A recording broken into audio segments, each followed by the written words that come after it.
Bonjour à tous, bonjour à toutes, bienvenue dans ma cuisine. Aujourd'hui, je vais vous présenter la recette des brownies que je vais réaliser dans les moules à mini tartelettes, voilà, qui sont en promotion sur tout le mois de septembre au prix de 24,90 € au lieu de 29,90 €. Ce sont des moules en silicone, donc toujours pareil, indéformables. Vous voyez, je peux les triturer dans tous les sens, ils se jettent. Vraiment, pas besoin de huiler, beurrer, tous des moules facilement. Ils peuvent passer donc dans le four micro-ondes et dans le four traditionnel. Donc vraiment, ce sont des produits super sympas. Donc, pour réaliser mes brownies, il me faut 100 g de cerneau de noix déjà décortiqué. Il me faut 120 g de chocolat pâtissier, 100 ml de sucre, 120 ml de farine, 2 œufs, 120 g de beurre demi-sel et 10 ml de vanille. Alors, j'ai pas de vanille en poudre, je ferai avec de la vanille liquide. Pour commencer, donc, on va venir hacher les cerneaux de noix. Alors, je ne sais pas si vous connaissez ce produit, c'est le nouveau modèle de l'ancien Turbomax et il s'appelle maintenant le Supersonic Chopper Tall. Les nouveautés par rapport à l'ancien, vous avez des lames, vous voyez, qui sont, alors je ne sais pas si ça se voit, c'est toujours difficile à voir, mais elles ne sont pas plates, donc elles sont un peu incurvées, il y en a deux, les deux plus hautes, et donc ce qui permet aux aliments de bien retomber et d'être encore plus mélangés pour bien être hachés. L'autre nouveauté, c'est que là, ils ont bouché le trou qu'il y avait, parce qu'il y avait toujours de la nourriture qui y allait. C'est maintenant dans le mécanisme, dans le couvercle, que le mécanisme vient s'enclencher. Et la dernière nouveauté, c'est surtout le couvercle. Avant, il fallait prendre une petite cuillère à café ou un couteau pour pouvoir ouvrir. Là, vous avez là un petit point rouge. Vous appuyez dessus et vous tournez. Alors, dans les deux, enfin, si vous voulez, vous faites ce mouvement-là, d'accord? Et c'est tout simple, vous voyez. Donc ça, vous pouvez le nettoyer facilement sous l'eau ou au lave-vaisselle. Ça, bien évidemment, vous essayez d'éviter, puisque le but, c'est de ne pas mouiller le mécanisme. Si vous l'avez mouillé, ne vous inquiétez pas, il n'y a pas non plus lieu de s'affoler. Vous le coincez comme ça dans le petit trou et vous pouvez laisser sécher la ficelle. Voilà. Et donc pour le remonter, c'est un jeu d'enfant aussi. Il suffit d'enclencher et de tourner. Voilà, c'est toujours une histoire de claque. Donc, on va mettre donc, tous les cerneaux de noix. Voilà. Et on va toujours pareil tirer donc horizontalement.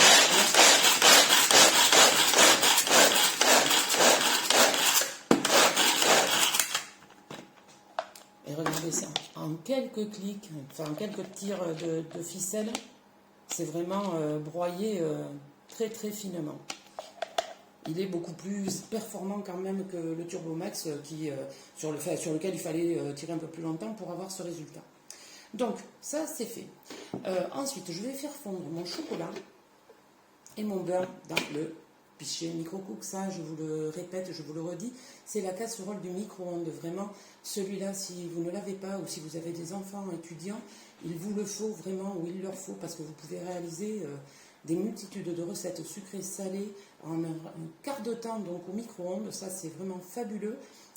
Des crèmes anglaises, des gâteaux au chocolat, qu'est-ce que vous faites? Vous faites suer vos lardons, mais vraiment plein de choses et honnêtement, c'est un produit basique, mais qui doit être dans toutes les cuisines. Moi, je ne peux pas en dire plus, j'en ai plusieurs, parce que franchement, voilà, il y en a toujours un qui est occupé par quelque chose. Donc, je vais y mettre mes 120 g donc, de chocolat.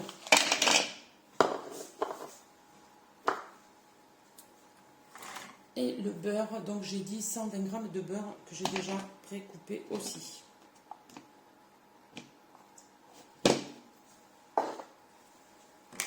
Alors, je vais poser la spatule. Vous voyez, j'ai un repose cuillère qui est donc fabriqué à partir de produits, c'est du recyclage. Donc vraiment, ils se mettent de plus en plus chez Tupperware à recycler le plastique. Donc c'est très très bien. Donc je ferme et je vais mettre donc tout ça au micro-ondes, donc environ 30 secondes à 600 watts.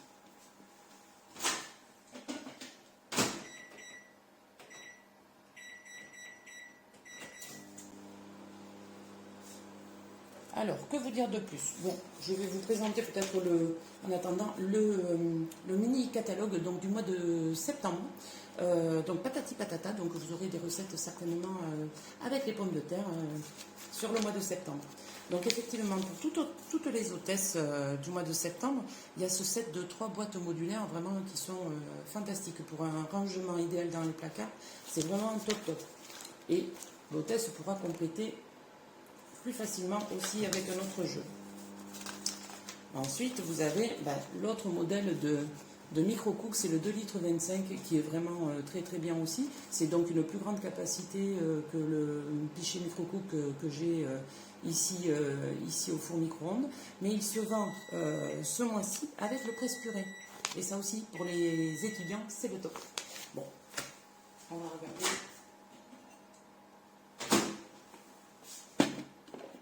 Alors, vous voyez, le beurre a un peu coulé, donc je vais venir mélanger avec ma spatule.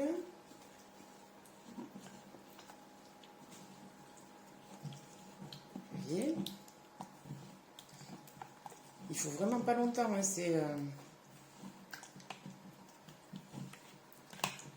vous voyez, le chocolat se mélange bien.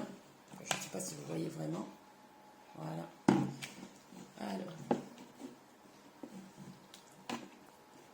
Et de toute façon, après, c'est en fonction de chaque micro-ondes. Mais si vous voyez que le chocolat n'est pas tout à fait fondu, déjà, bon, il faut lui laisser le temps. Hein, vous voyez, je le mélange. Là, il commence à bien fondre aussi.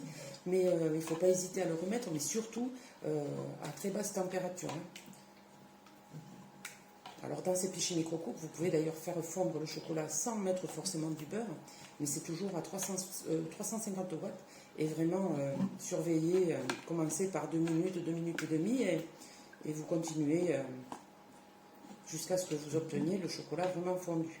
Là, vous voyez, je vais peut-être le remettre un petit peu.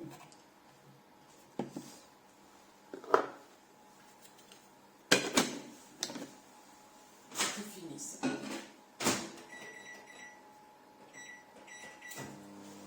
Donc, et pendant ce temps, je vais prendre mon Speedy Chef 2. Alors là aussi, je ne sais pas, ça fait longtemps que je ne l'ai pas utilisé, donc je vais peut-être le représenter pour celles qui ne le connaîtraient pas, qui ont l'ancien modèle, là aussi, le Speedy 1. Bon, maintenant, le Speedy 2, ça fait quand même 2 ans qu'il existe, donc beaucoup d'entre vous l'ont déjà. C'est vraiment aussi un produit fabuleux et qui est quand même aussi beaucoup plus complet aussi que le Speedy 1. Donc dans ce Speedy, vous pouvez bien évidemment faire des chantilly, faire des blancs d'œufs, faire monter les blancs d'œufs, faire votre mayonnaise comme vous le faisiez dans le Speedy 1.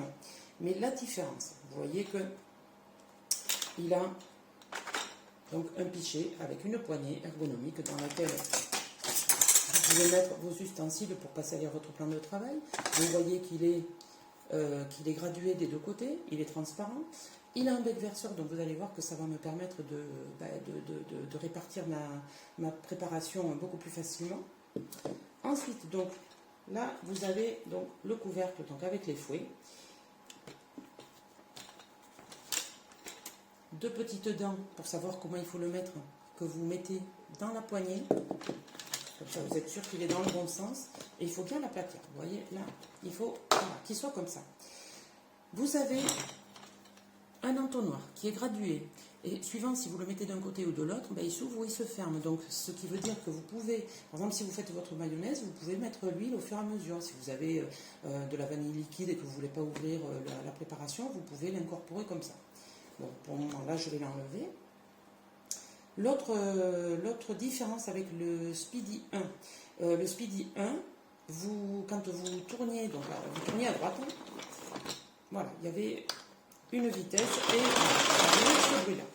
Quand vous tourniez à gauche, vous démontiez le couvercle. Là, la nouveauté, c'est que gaucher et droitier, vous pouvez vous en servir sans aucun souci. Pour démonter le couvercle et le nettoyer, il faut tout simplement basculer vers la gauche et vous démontez tout. Donc, vous voyez, et vous passez tout ça au lave-vaisselle ou sous l'eau. Si vous le passez au lave-vaisselle, bien évidemment, vous enlevez le joint silicone parce que celui-là, il ne faut pas le mettre donc, au lave-vaisselle, ça l'abîmerait. Donc, Un petit conseil aussi, si vous ne voulez pas salir, que vos engrenages se noircissent, il faut toujours, une fois que vous l'avez lavé, le mettre comme ça à l'envers pour que l'eau s'égoutte vraiment bien et que, voilà, que ça ne fasse pas moisissure. Donc ensuite, il suffit de le remonter comme ça.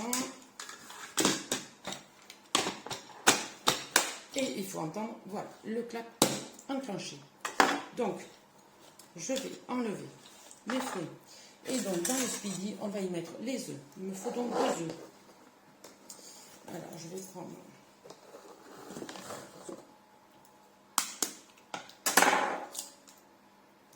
Voilà un. Donc, toujours pareil, je les casse séparément et je ne les mélange qu'à la fin, au cas où il y aurait un accident avec un œuf. Là, c'est pas le cas. C'est parfait. Donc, j'ai les 2 œufs.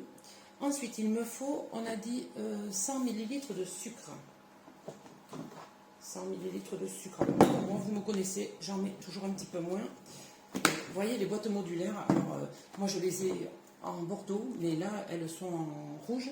Donc, là, je ne sais plus quel modèle c'est. Je ne sais plus où c'est marqué. Enfin, c'est des gros modèles. Vous voyez, moi, j'y range mon sucre, ma farine, et c'est vraiment nickel. Alors, on a dit 100 millilitres, mais je vais en mettre, voilà, donc cuillère mesure, qui sont toujours top. Alors, donc 25, moi je vais en mettre 75, 50,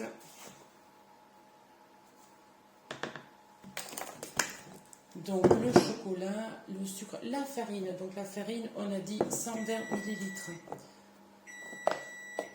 Là, vous voyez, j'ai toujours mes autres cuillères mesure, mais qui ne sont plus en vente malheureusement. Donc là, c'est 50 millilitres. « 100 millilitres.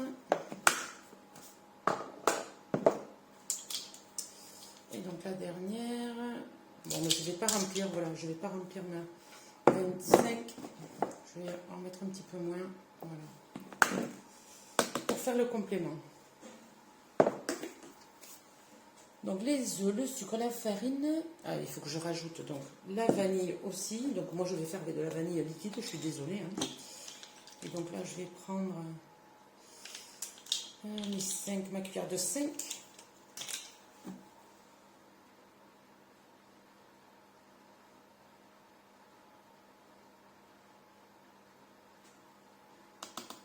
Voilà. Alors, vous voyez, c'est toujours pareil, des recettes toujours très simples.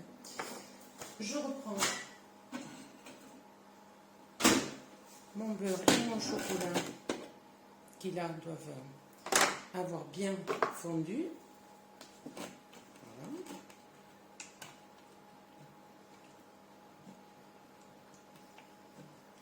Et c'est vraiment... il n'y a plus aucun morceau, donc c'est vraiment très très bien.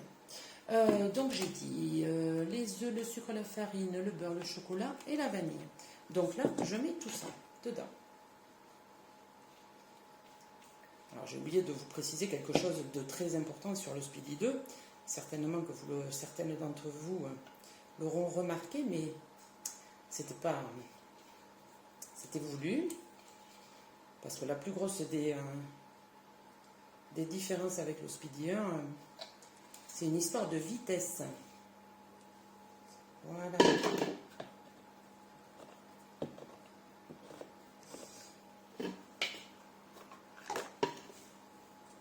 Donc, je vais mélanger tout ça. Donc, comme je vous ai dit, on met les dents ici, on ferme bien et là, on tourne. Alors, Speedy 1, voilà, la vitesse 1. Vous voyez, là, je commence à forcer parce que forcément, avec la farine, le sucre, ça fait déjà une pâte beaucoup plus compacte. La nouveauté sur ce Speedy 2, c'est qu'il y a une deuxième vitesse. Et là, c'est un jeu d'enfant. Et je peux tourner dans les deux sens pour bien mélanger.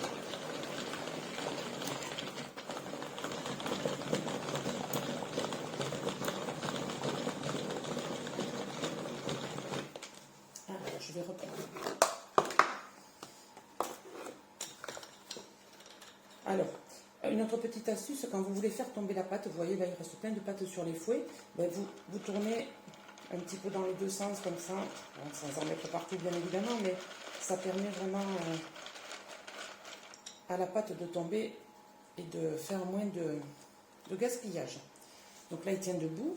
Donc il suffit que je rajoute donc les noix qui sont ici.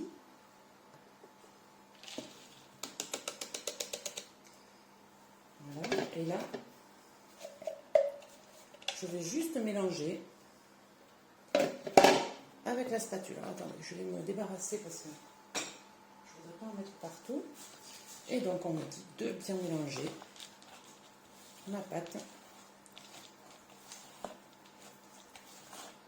Ces spatules aussi, les petites, les grandes, moi je les adore.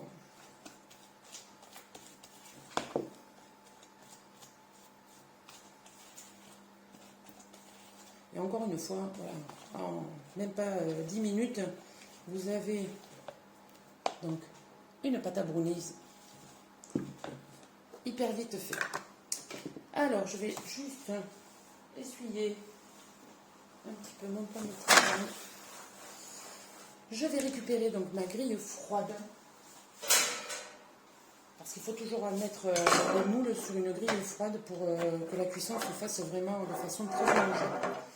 Ensuite, je vais juste aussi passer mes deux moules sous le froid pour enlever les quelques saletés qu'il pourrait y avoir dessus.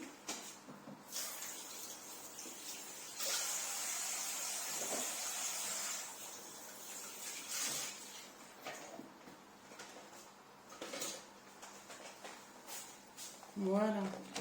Alors, là aussi, petite astuce, si vous les mettez, si vous en mettez deux, vraiment les mettre côte à côte pour pas qu'il y ait de perdition de chaleur ici au milieu et que vos préparations ne cuisent pas de façon homogène. Donc, là, je vais me resservir peut-être de la petite spatule, on verra après. Donc là, le plus long maintenant, ça va être de garnir.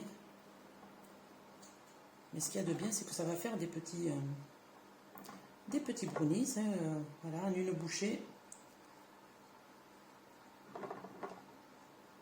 Alors comme je vous ai dit, hein, bien sûr, on peut faire du sucré, du salé. J'essaierai de vous présenter d'autres recettes. Mais bon, vraiment, vous pouvez laisser aller votre imagination comme d'habitude. Hein.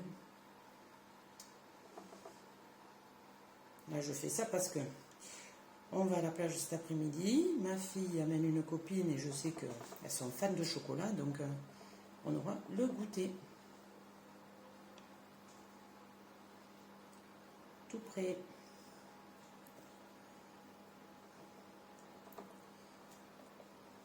Alors, je nettoierai bien évidemment un petit peu mes moules avant parce que pour pas que ça cuise.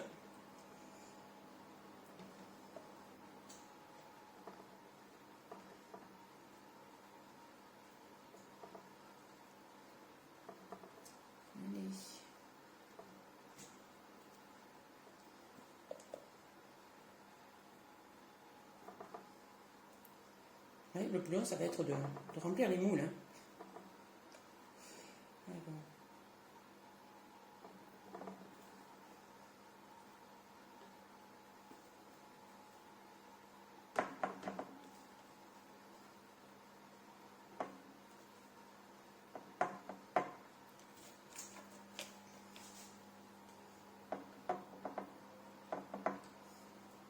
C'est bientôt fini.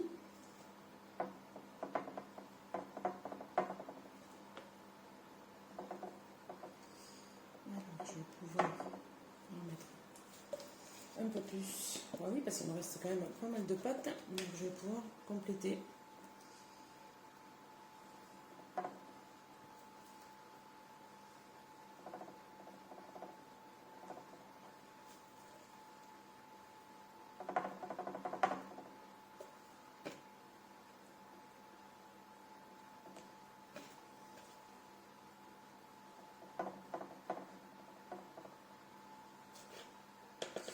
Alors, oh, mais j'en ai quand même beaucoup. Hein. Pour le coup, des fois c'est tout juste. Où est-ce que je n'ai pas assez?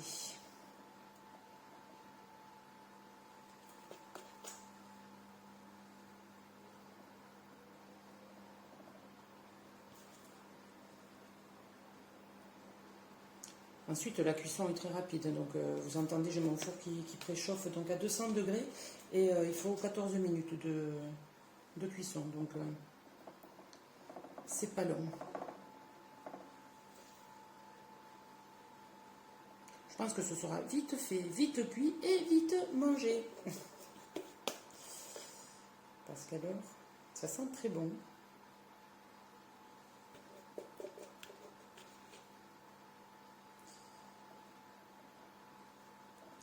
Bon, là quand même, ça m'embête parce que je ne voudrais pas en perdre.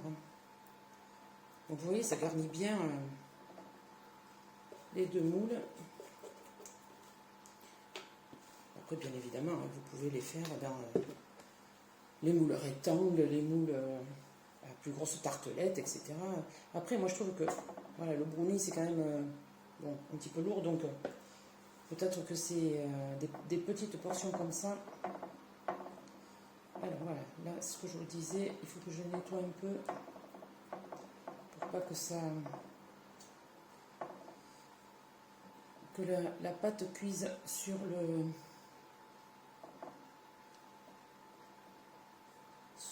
moule. Autre chose, si par exemple, là j'ai tout garni, mais si par hasard vous n'aviez pas garni toutes les alvéoles, il faut surtout pas, disons que c'est un conseil qu'on vous donne, il ne faut pas laisser les alvéoles vides. Si vous avez de la préparation que pour une partie, vous garnissez les alvéoles vides par de l'eau. Parce que comme ça abîme moins le moule. Mais écoutez, voilà, je pense que là, c'est pas mal. Vous voyez, donc mes deux moules sont prêts. Et je vais donc les enfourner pendant 14 minutes à 200 watts. Et je vous dis à tout à l'heure pour le résultat.